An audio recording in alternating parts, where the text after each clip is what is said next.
இது போதகர் ஜான் கொடில் அவர்கள் ஆண்டவரின் திட்டம் என்ற தலைப்பில் கற்பித்த போதனையாகும்.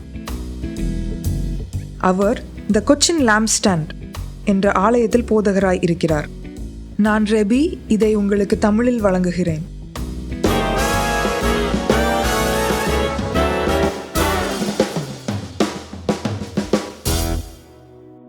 ஒரே தேவன், நாம் காட்ஸ் சில்ட்ரன், அதாவது தேவனின் பிள்ளைகள் என்ற பாடலோடு ஆரம்பித்தோம் என்று போதகர் தன்னுடைய சபை மக்களிடம் கூறுகிறார். இது வேதாகம ரீதியில் நமக்கு ஏதோ ஒரு அர்த்தம் தருகிறது. 1 யோவான் 5:19-21. நாம் தேவனால் உண்டாயிருக்கிறோம் என்றும் உலகம் முழுவதும் பொல்லாங்கனுக்குள் கிடைக்கிறதென்றும் அறிந்திருக்கிறோம். அன்றியும் நாம் சத்தியம் உள்ளவரை அறிந்து கொள்வதற்கு தேவனுடைய குமாரன் வந்து நமக்கு புத்தியை தந்து இருக்கிறார் என்றும் அறிவோம். அவருடைய குமாரனாகிய இயேசு கிறிஸ்து எண்ணப்பட்ட சத்தியம் உள்ளவருக்குள்ளும் இருக்கிறோம். இவரே மெய்யான தேவனும் நித்திய ஜீவனுமாய் இருக்கிறார். பிள்ளைகளே, நீங்கள் விக்கிரகங்களுக்கு விலகி உங்களை காத்து கொள்வீர்களாக. ஆமேன். இதைதான் நாம் பாடுகிறோம். இது அதோடு நிற்கவில்லை. இதைதான் போதகர் இன்று மேற்கோளிட விரும்புவதாக போதகர் கூறுகிறார். ஏனெனில் இது உங்களின் அதிகப்படியான ஜெபங்களுக்கு பதில் தரும்.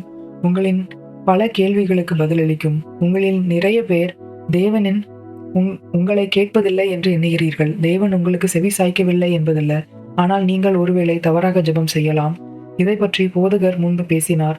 வசனம் கூறப்படும் போது நீங்கள் தேவன் என்ன கூறுகிறார் என்பதற்கு கவனம் செலுத்துவதற்கு பதிலாக நீங்கள் மற்ற காரியத்தில் ஈடுபடுகின்றீர்கள். தேவனின் வார்த்தை வசனம் உங்களை கொட்டாவி விட செய்கிறதா? முக்கியமான காரியத்திலிருந்து தேவ வசனம் உங்களை திசை திருப்புகிறதா? இல்லை என்றால் போதகர் தேவ வசனத்தை கூறுவதால் அது உங்களுக்கு அருவருப்பாக இருக்கிறதா? உங்களின் கவனம் சிதறப்படுகிறதா? போதகர் செல்போன்களினால் கூறவில்லை. உங்களின் வாழ்க்கையில் உள்ள காரியங்கள் பற்றி போதகர் கூறுகிறார். தேவன் மோசேயிடம் தன்னுடைய பாத ரட்சையை வெளியே தூர போட கூறினார். அதனால் நீங்கள் உங்களின் வாழ்க்கையை பரிசோதித்து பார்க்க வேண்டும். ஏனெனில் உங்களின் ஜெபங்கள் ஏன் பதிலளிக்கப்படவில்லை என்பது உங்களுக்கு தெரியும். இது தேவன் உங்கள் மீது கடினமாக இருக்கிறார் என்பதல்ல, அல்லது உங்களுக்கு செவிசாய்க்கவில்லை, அல்லது அவர் செவிடாக இருக்கிறார், அல்லது அவர் இல்லை என்பதல்ல. நாம் நம்மை தாழ்த்தி நம்மை சரி செய்து கொள்ள வேண்டும். பிள்ளைகளே, நீங்கள் விக்கிரகங்களுக்கு விலகி உங்களை காத்துக் கொள்வீர்களாக. பிள்ளைகளே என்பது அவர் இளமை பருவத்தை அடையாதவர்களை அவர் கூறவில்லை. இது ஒரு அன்பான சொல். இது பிரியமானவரே என்று கூறுவது போல. பிரியமானவரே, நீங்கள் விக்கிரகங்களுக்கு விலகி உங்களை காத்துக் கொள்வீர்களாக. ஆமேன். உலகம் முழுவதும் பொல்லாங்கனுக்குள் பிசாசிற்குள் கிடைக்கிறது என்பது நமக்கு தெரியும். இயேசு வந்திருக்கிறார் என்பது தெரியும். நமக்கு மெய்யான தேவன் யார் என்பது தெரியும். அந்த அறிவை நாம் எப்படி வெளிப்படுத்துவது? ஒரு வழி என்னவென்றால் உங்களை விக்கிரகங்களுக்கு விலக்கி வைப்பது. விக்கிரகம் என்பதற்கு அதனால் எந்த வல்லமையும் இல்லை. ஆனால் மனிதர்கள் அதை தெய்வமாக மாற்றுகிறார்கள், அல்லது தேவனின் அடையாளத்தில் அல்லது ஏதோ ஒன்றாக மாற்றுகிறார்கள். மேலும் அதை வணங்குகிறார்கள். மேலும் இந்த பேய்களுக்கு வல்லமை இருக்கிறது. ஆனால் போதகர் அதை பற்றி பேசவில்லை. உதாரணமாக, தேவன் தான் ஒருவர் என்று கூறுகிறார். ஒன்று, ஒருவர் என்ற வார்த்தை ஆங்கிலத்தில் ஷீப் என்னும் வார்த்தை போல. ஒரு செம்மறி ஆடு இருந்தாலும் பல செம்மறி ஆடு இருந்தாலும் ஷீப் என்றுதான் அழைப்பீர்கள். பல செம்மறி ஆடுகள் இருந்தாலும் ஷீப் என்றுதான் அழைப்பீர்கள். உங்களுக்கு ஆங்கிலம் தெரியவில்லை என்றால் ஷீப்ஸ் என்று கூறுவீர்கள். அது தவறு. மேலும் ஆங்கிலத்தில் ஒரு மீனையும் பல மீன்களையும் ஃபிஷ் என்றுதான் கூறுவீர்கள். ஃபிஷஸ், மீன்கள் என்பது பல வகையான மீன்கள் இருக்கும்போது அதை ஃபிஷஸ் என்பீர்கள். அப்படி என்றால் ஒரு வகைக்கு மேற்பட்ட வகைகள் இருக்கிறது என்று அர்த்தமாகும். அதுபோல நிறைய தெய்வங்கள் இருக்கிறார்கள், ஆனால் ஒரு மெய்யான தேவன். அவர் ஒருவர் என்று கூறும்போது அது ஆங்கிலத்தில் ஷீப் என்ற வார்த்தை போல. அவர் பிதா, குமாரன் மற்றும் பரிசுத்த ஆவி. இதை பற்றியும் போதகர் பேசப்போவதில்லை. விக்கிரகங்களுக்கு உன்னை விலக்கி காத்துக்கொள் என்று மிக தெளிவாக கூறுகிறது. 1 கொரிந்தியர் 10:12-14. இப்படி இருக்க தன்னை நிற்கிறவன் என்று எண்ணுகிறவன் விழாதபடிக்கு எச்சரிக்கையா இருக்க கடவன். மனுஷருக்கு நேரிடுகிற சோதனையே அல்லாமல் வேறே சோதனை உங்களுக்கு நேரிடவில்லை. தேவன் உண்மை உள்ளவராயிருக்கிறார். உங்கள் திராணிக்கு மேலாக நீங்கள் சோதிக்கப்படுவதற்கு அவர் இடம் கொடாமல் சோதனையை தாங்கத்தக்கதாக சோதனையோடு கூட அதற்கு தப்பிக்கொள்ளும்படியான போக்கையும் உண்டாக்குவார். ஆகையால் எனக்கு பிரியமானவர்களே, விக்கிரக ஆராதனைக்கு விலகி ஓடுங்கள். இதை அப்போஸ்தலர் கொரிந்து சபைக்கு பேசுகிறார். வசனம் 12. இப்படி இருக்க தன்னை நிற்கிறவன் என்று எண்ணுகிறவன் விழாதபடிக்கு எச்சரிக்கையா இருக்க கடவன். வசனம் கூறப்படும் போது நீங்கள் வசனத்திற்கு கவனம் செலுத்துகின்றீர்களா? இல்லை என்றால் உங்களுக்கு எல்லாம் தெரியும் என்று எண்ணுகின்றீர்களா? அப்படி எண்ணுவீர்கள் என்றால் விழாதபடிக்கு எச்சரிக்கையாக இருங்கள் என்று இது கூறுகிறது. ஒரு கழுதை மூலமாக கூட உங்களுக்கு வசனம் கூறப்படும் போது கூட தேவன் உங்களோடு பேசுகிறார் என்பதை புரிந்து கொள்ள வேண்டும். இப்படி இருக்க தன்னை நிற்கிறவன் என்று எண்ணுகிறவன் விழாதபடிக்கு எச்சரிக்கையா இருக்க கடவன். மனுஷருக்கு நேரிடுகிற சோதனையே அல்லாமல் வேறே சோதனை உங்களுக்கு நேரிடவில்லை. தேவன் உண்மை உள்ளவராயிருக்கிறார். உங்கள் திராணிக்கு மேலாக நீங்கள் சோதிக்கப்படுகிறதற்கு அவர் இடம் கொடாமல் சோதனையை தாங்கத்தக்கதாக சோதனையோடு கூட அதற்கு தப்பிக்கொள்ளும்படியான போக்கையும் உண்டாக்குவார். தேவன் உண்மை உள்ளவராக இருக்கிறார். என்னதான் சோதனை என்றாலும் சரி, தேவன் உண்மை உள்ளவராக இருக்கிறார். அவர் உங்களை வேண்டாம் என்று கூறச் செய்ய வல்லவராக இருக்கிறார், ஒரு காரியத்தை தவிர. ஆகையால் எனக்கு பிரியமானவர்களே, விக்கிரக ஆராதனைக்கு விலகி ஓடுங்கள். வாலிப இச்சைக்கு விலகி ஓடுங்கள். விக்கிரக ஆராதனைக்கு விலகி ஓடுங்கள். உங்களின் விக்கிரகங்கள் என்ன? தேவனை தேடுவதற்கு பதிலாக அந்த விக்கிரகங்களை தேடுவீர்கள். விக்கிரகங்கள் என்பது நீங்கள் வணங்கும் சிலைகள் மட்டும் என்று போதகர் கூறவில்லை. அது உங்களின் சிந்தையாக இருக்கலாம். அது தேவ வசனத்திற்கு எதிராக தன்னை உயர்த்துகிறது. அந்த அரணை நீங்கள் உடைக்க வேண்டும். அது பணமாக இருக்கலாம், உங்களின் நிலையாக இருக்கலாம், அது உலகத்தோடான உங்களின் உறவாக இருக்கலாம். சிலர் தங்களுடைய சபையிலிருந்து துரத்தப்படுவார்கள் என்பதினால் அவர்கள் இயேசுவை ஏற்றுக்கொள்ளாமல் இருக்கலாம். இதை கூறுவதற்கு வினோதமாக இருக்கிறது. போதகரின் தாயார் ஒரு கடிதத்தை பெற்றுக்கொண்டார்களாம் பசிலிக்காவில் இருந்து. இது 1998 அதை போதகர் பெற்றார்களாம். நீங்கள் ரட்சிக்கப்பட்டு இருக்கின்றீர்கள் என்பதை நாங்கள் புரிந்து கொண்டோம். ஆதலால் அது ஏற்றுக்கொள்ளக்கூடாத ஒன்றாக இருக்கிறது. அதை வந்து பாதிரியாரிடம் விளக்கம் கூற வேண்டும் என்பதை அது கூறியதாம். இது என்ன? நாம் ரட்சிக்கப்பட்டிருந்தால் ஒரு சபை நம்மை வெளியே போக கூறுகிறதா என்று போதகர் யோசித்தார்களாம். நீங்கள் ரட்சிக்கப்பட்டு இருக்கின்றீர்கள் என்பதை நாங்கள் புரிந்து கொண்டோம் என்று பாதிரியார் கூறினாராம். நீங்கள் ரட்சிக்கப்பட்டு இருப்பீர்கள் என்றால் இந்த சபையில் உங்களுக்கு பங்கில்லை. போதகர் தன்னுடைய தாயாரை பார்த்தாராம். அந்த பாதிரியாரை பார்த்தாராம். சரி, எங்களை வெளியே துரத்தி விடுங்கள் என்றாராம். துரத்தப்படுவீர்கள் என்பதை கண்டு அஞ்சுகின்றீர்களா? போதகர் உங்களை கத்தோலிக்க சபையிலிருந்து வர கூறவில்லை. உங்களின் மனசாட்சிக்கு உண்மையாக இருக்க போதகர் கூறுகிறார்கள். மேலும் இயேசுவை பற்றி வெட்கப்படாமல் இருக்க கூறுகிறார்கள். அவர்களிடமிருந்து வெளியே வாருங்கள் என்று வேதாகமம் கூறுகிறது. அவர்கள் என்பது கத்தோலிக்க சபை அல்ல. அவர்கள் என்பது அவிசுவாசிகள். அது கத்தோலிக்க சபையும் சேர்க்குமானால் அதை விட்டு அவிசுவாசிகளை விட்டு வெளியே வாருங்கள். ஏனெனில் அவிசுவாசிகளுக்கும் உங்களுக்கும் ஐக்கியம் ஏது? ஒன்றுமில்லை. அது ஒரு வகையில் விக்கிரக ஆராதனை. ஒரு ஆப்பிள் போன் நிகழ்விற்கு முன்பு அல்லது அவர்கள் புதிதாக ரிலீஸ் செய்யும் போது, அதாவது ஐபோன் வரும்போது மக்கள் 3 நாட்கள் லைனில் கடை திறக்க காத்திருக்கிறார்கள். நீங்கள் தேவன் மேல் இவ்வளவு தாகமாக இருக்கின்றீர்களா? மேலும் இல்லை என்றாலும், தேவன் என்னுடைய ஜெபத்தை கேட்கவில்லை என்றாலும் அதில் என்ன? ஆனால் அவரின் இரக்கத்தினாலும் அன்பினாலும் அந்த ஜெபங்கள் கூட அவர் ஓரத்தில் பதிலளிக்கிறார். ஆனால் சில வேளைகளில் கூட்டின் மெத்தையை பறவையானது எடுத்து விடுகிறது போல அவரும் செய்கிறார். ஏனெனில் அந்த இளம் பறவையை கூட்டில் அசௌகரியமாக்க, ஏனெனில் அவை இறக்கைகளை விரித்து பறக்க வேண்டுவதால். ஆனால் இளம் பறவை தாய் பறவை மீது கோபம் கொள்ளுகிறது என்றால் எப்படி இருக்கும்? அதைதான் நாம் தேவனிடம் செய்கிறோமா? விக்கிரக ஆராதனையிலிருந்து விலகி ஓடுங்கள். போதகர் இதை ஏன் மீண்டும் மீண்டும் கூறுவார் என்றால், விக்கிரகம் என்பது மனித சாயலிலோ மனிதனால் செய்யப்பட்ட சிலைகள் என்று எண்ணுகிறோம். ஆனால் நாம் தேவங்கள் என்று எண்ணும் காரியங்கள் நம்முடைய இதயங்களில் இருக்கிறது. ஆனால் உண்மையான தேவன் இருக்கிறார்.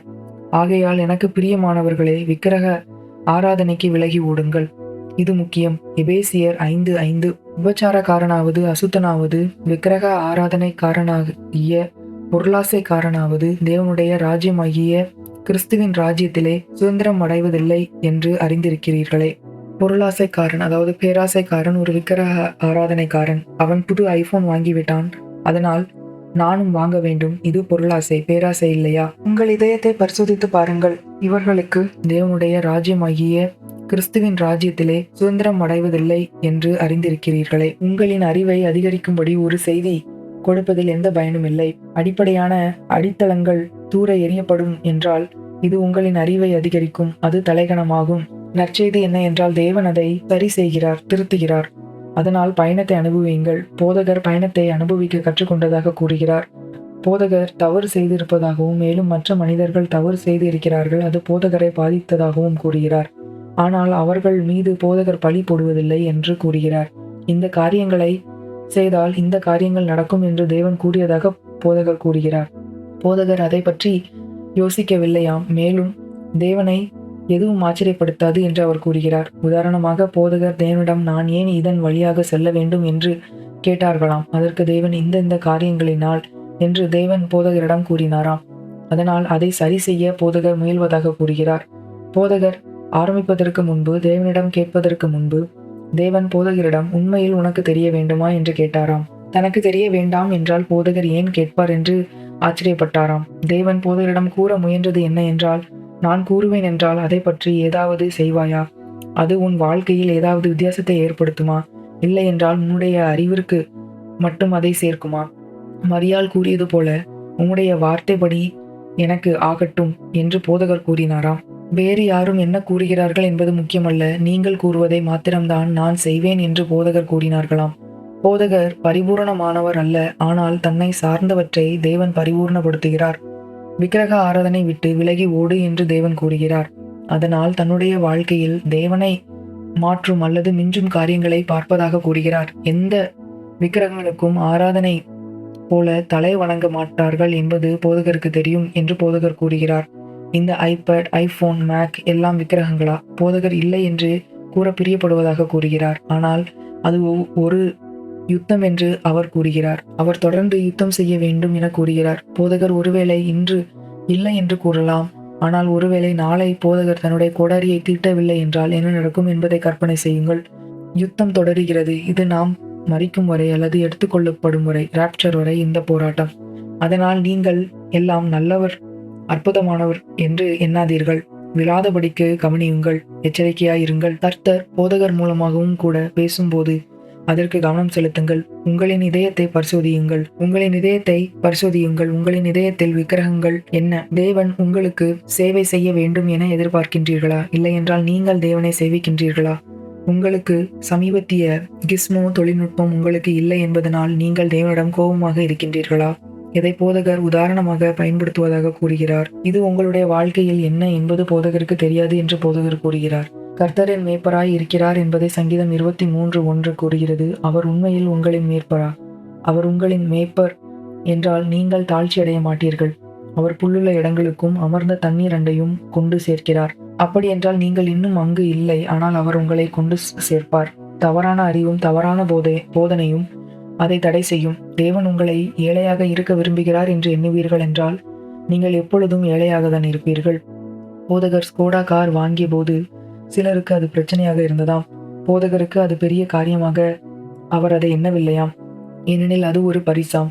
மேலும் சில போதகர்கள் விமானம் வாங்குவதில் பிரச்சனை இருக்கிறது. போதகர் அந்த போதகருக்கு கவனம் செலுத்தும் போது அந்த விமானம் ஒவ்வொரு வாரத்திலும் 12-16 மணி நேரம் எனக்கு மிச்சமாகிறது என அவர் கூறினாராம். ஏனெனில் அவர் விமான நிலையத்தில் காத்திருக்க வேண்டியதில்லை.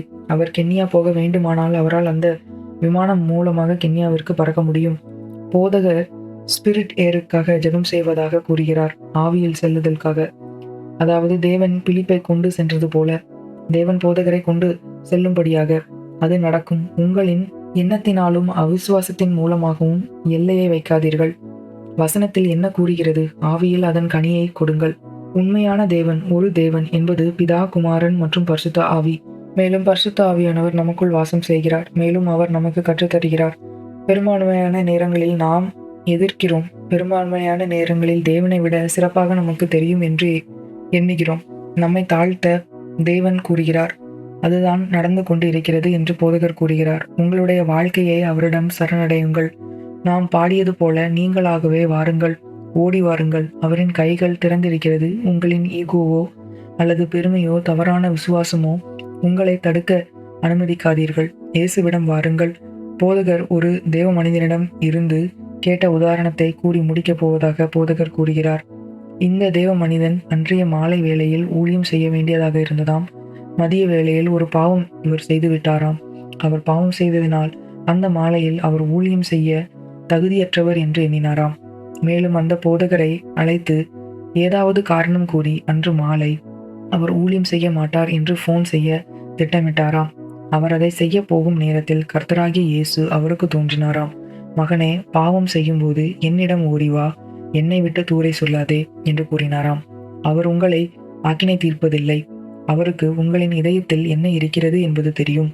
அவர் உங்களின் இதயத்தில் என்ன இருக்கிறது என்பதை உங்களுக்கு காண்பிக்கிறார். நீங்கள் கிறிஸ்துவிற்காக விற்கப்பட்டு இருக்கின்றீர்கள் என எண்ணலாம். ஆனால் நீங்கள் விக்கிரகங்களுக்காக விற்கப்பட்டு இருக்கின்றீர்கள். அதை நீங்கள் உணராமல் இருக்கலாம். தேவன் அதை உங்களுக்கு காண்பிக்கிறார். உங்களின் வாழ்க்கையை பரிசோதித்து பாருங்கள். வசனம் உங்களுக்கு கொடுக்கப்படும் போது போதகர் மூலம் கர்த்தர் உங்களிடம் பேசுகிறார் என்பதனால் புண்படுத்தப்படுகின்றீர்களா என்பதில் இருந்து ஆரம்பியுங்கள். வசனம் பேசப்படும் போது பொழுதுபோக்கு தேவை உங்களில் இருப்பதை கண்டு கொள்கின்றீர்களா? வசனம் கூறப்படும் போது உங்களுக்கு தூக்கம் வருகிறதா? கொட்டாவி விட தோன்றுகிறதா? இதுதான் தேவனின் வார்த்தை. உங்களின் இதயத்தில் அது எங்கு இருக்கிறது என்பதை நீங்கள் பரிசோதிக்க வேண்டும். பசியோடு இருக்கும் ஒரு நபரை சாப்பிடக்கூட வேண்டிய அவசியமில்லை. அவன் சாப்பிடுவான். நீங்கள் தேவனுக்காக பசியாக இல்லை என்றால் நீங்கள் அதை குறித்து ஏதாவது செய்ய வேண்டும். பசியோடு இருக்கும் நபர்களை பார்த்து, தேவனின் பரிபூர்ணத்தை வைத்துக் கொள்பவர்களை பார்த்து பொறாமை கொள்வதை நீங்கள் நிறுத்த வேண்டும்.